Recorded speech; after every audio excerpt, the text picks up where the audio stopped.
So I was watching the Masters and I kept seeing these commercials about this take the pledge to not text and drive and not succumb to distraction while driving. I mean, are people just bored on the road?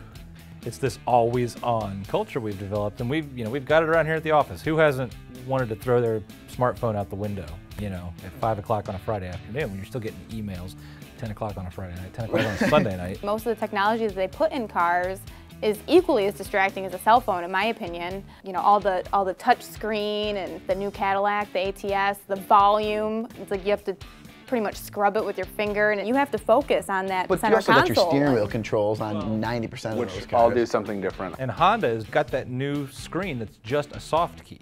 So it's like a little LCD screen right at your fingertip that turns into whatever soft key for whatever you're controlling. Yeah, you're like looking at it and you get fixated on it, and you're like, oh crap, I need to be driving this car. And the automakers are just giving us what we're asking for, not us specifically, but the consumers. I want to be able to check my Facebook and talk on my phone and have it read text messages to me in the car because I'm so important that the world cannot wait for me to get to my destination to do this. I mean, it's hard for me on my 20-minute drive home. Like I get in the car, I'm like, put my phone in my pocket, and I tell myself it's staying there. And especially then when you stop at a light home. and you kind of just You're instantly go for it. Like if they think this is a problem, take a leadership role and define what the customer can have. Like, I can't have a car that has a flamethrower on it, and I'd love one. Yeah, but I can't have a car with like a spike that hits. But if you're Ford or Honda, you're going to be the first one to say forget it. But they can all get together like they've done with a lot of other things, and the Flamethrower Consortium. Right, the Anti-Flamethrower Consortium.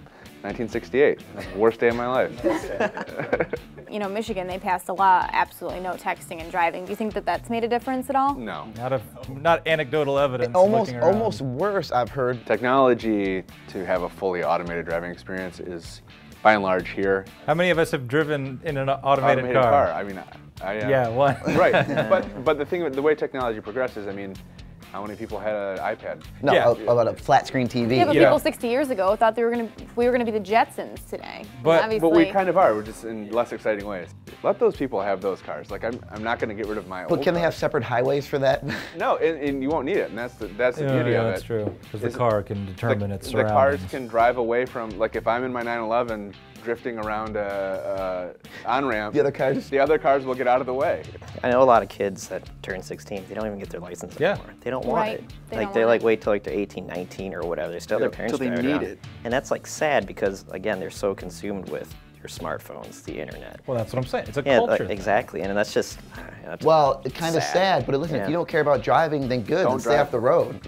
I'm kind of okay with that too. It's fine for me, less traffic. Well, their definition of freedom is more like their little internet life versus being able to actually physically drive somewhere and do something. But the cars right now are built for people who hate driving.